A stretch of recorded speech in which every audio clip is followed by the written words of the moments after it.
The pros and cons of sex education in school. Introduction. Sex education in schools remains to be a controversial topic as various members of the community debate over its appropriateness. In theory, sex education aims at assisting children and youth in developing a positive view of their sexuality and gaining knowledge and skills that can help them to take care of their sexual health. Hillier and Mitchell reveal that the contention around the issue arises as communities grapple over who should teach students about sex and how this learning should take place. Its opponents express concern that comprehensive sex education may encourage pupils to become sexually active due to the exposure. Proponents of sex education, on the other hand, see factual knowledge about sex, contraception, and STIS as effective in delaying sexual initiation and reducing STIS. With these divergent views of sex education in mind, this paper will set out to highlight the pros and cons of sex education in school. The paper will authoritatively demonstrate that the merits of sex education outweigh its demerits. Merits of sex education. The spread of HIV and other sexually transmitted diseases in young people is mainly attributed to low rates of contraceptive use and the lack of information on safe sex practices. Juping reveals that school-based sex education has been documented to have some positive impact on knowledge of methods to prevent STIS and skills in using condoms by youths. This revelation is corroborated by Hillier and Mitchell, who acknowledge that prioritizing of sex education in Australia as a proactive response to the HIV pandemic has resulted in great success in deterring the spread of HIV. Sex education is therefore advantageous since youths who have it are less prone to HIV infection, since they have the necessary information and skills to protect themselves. Sex education offers practical knowledge such as how to use a condom and how to avoid unwanted pregnancies. Kohler, Manhart, and Lafferty carried out a comparative study on the sexual health risks of youths who had received sex education with those who received no formal sex education. The study revealed that while there was no significant reduction in the incidences of STIS in both groups, comprehensive sex education significantly correlated with fewer pregnancies. This is because sex education gives the youth the necessary skills on contraceptive use, hence resulting in safe sex. Sex education is structured in such a manner that it delivers factual information without instilling any moral values or judgments. A study by Vutnant et al. On the sex education needs of teenagers in Thailand revealed that teenagers sought information on sex that was clear, non-judgmental and non-prescriptive. Such information is unlikely to come from traditional sources such as the family or religious organization. Sex education, therefore, gives the youth valuable and unbiased information which can be used to make complex choices regarding sex in the real world. Sex education is essential for young people who come from cultures or families where the topic of sex is not openly discussed. Juping reports that sex is a topic too embarrassing to discuss at home in many cultures, although the family is the primary means of the socialization of children and has a significant influence on adolescence. Many parents are less likely to discuss sex-related topics in detail due to many factors including limited sexual knowledge of parents, differing sexual values, lack of communication skills and parents not receiving sex education from their parents. In such a culture, the youth is forbidden to talk about sex and their only source of sexual information is their peers or television. For such youth, school-based sex education is a valuable source of sexual health and relationships information, and it will empower the youth to make good choices in the future. Children and youth are curious and will want to gain knowledge about sex. Sex education provided in school is vital in addressing the knowledge gaps between different groups of young people with regards to matters of sex.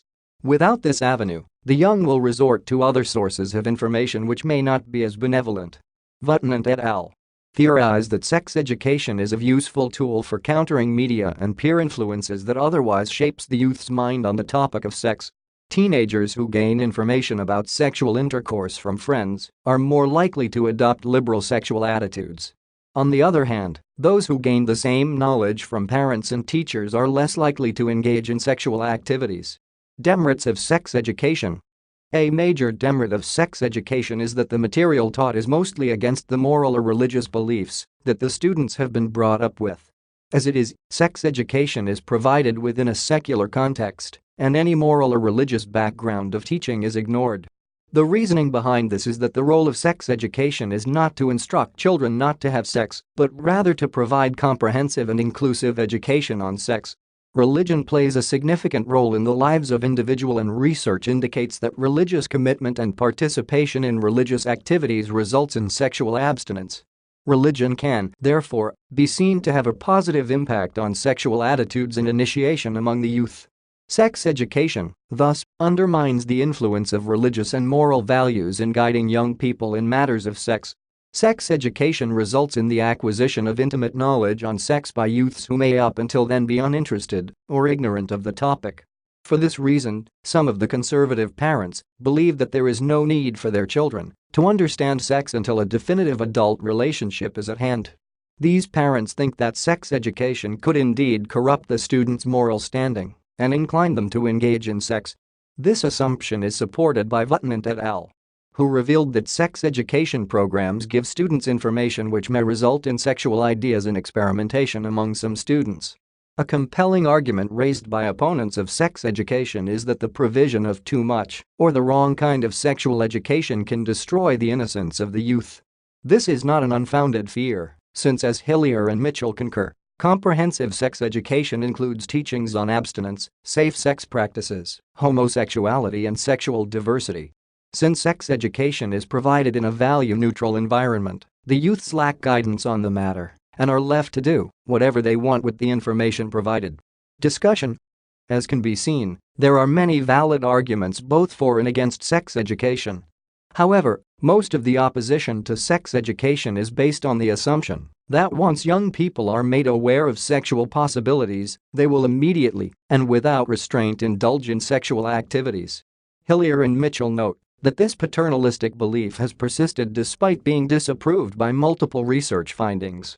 Research by Kirby suggests that sex education does have a significant effect on sexual behavior or outcome. As such, the students are not at risk of experimenting with sex due to the sex education they receive. In spite of the disadvantages of sex education revealed herein, this education empowers the youth and helps them reach better decisions concerning sex. The discussed provided in this paper have demonstrated that sex education results in adolescents acquiring useful skills that help alleviate the prevalence of sexually transmitted diseases as well as teenage pregnancies. Conclusion. This paper set out to discuss the pros and cons of providing sex education to students. From the discussions held herein, it is evident that sex education has advantages as well as disadvantages both to the individual students and society at large. However, this paper has demonstrated that the merits of providing this education far outweigh the demerits. This paper has shown that the commonly held perception that sex education leads to sex is unfounded and should therefore not be used to justify objection to sex education. From this paper, it can be authoritatively stated that holistic sex education is crucial for the youth since it results in better choices on sex being made. This research paper on the pros and cons of sex education in school was written and submitted by user Milaware to help you with your own studies. You are free to use it for research and reference purposes in order to write your own paper. However, you must cite it accordingly.